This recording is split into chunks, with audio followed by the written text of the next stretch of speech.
We just heard from Medvedev, the former president of Russia, and he outlined a few different things. I want to talk about them and then actually give real information and insight about each of the five that he laid out. First is a full-fledged mechanism for meetings between Russia and the United States at the highest level have been restored calmly without ultimatums and threats.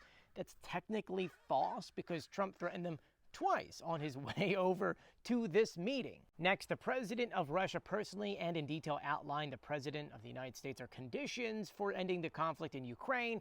He just pretty much told him the same thing he's been saying for 3 years. We just don't want Ukraine to exist. We want to take it over, blah, blah, blah, blah, blah. Remember, Putin ignored the questions about, stealing children and going after civilians, giving weird faces, because it's the first time he actually saw U.S. press, a free press, asking real questions. Number 3, following a 3-hour conversation, the head of the White House refused to escalate pressure on Russia, at least for now.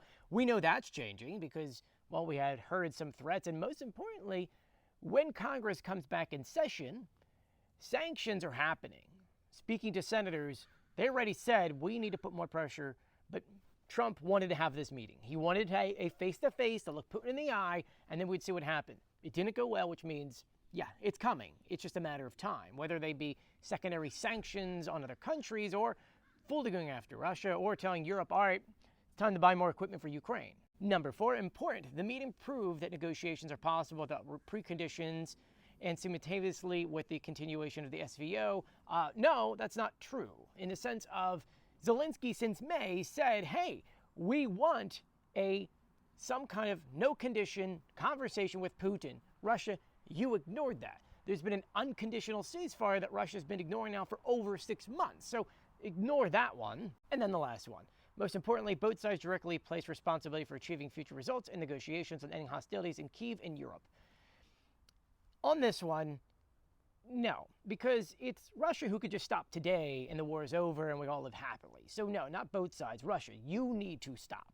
You need to put direct responsibility on yourself and say, we're causing this, we need to stop. But here's my final thoughts. First is, it's actually interesting to see the Russian drunk not actually ramble on. He actually was trying to make some points, even though they were useless points, since Russia's the one who's purposely doing this and could stop it any second. But this Putin meeting has clearly been a failure. And now I guess maybe Russia is trying to make it seem like it was not, so that there are people look and go, oh, look, we met with the president, clearly we're not bad, and things are happening, when realistically, they're not.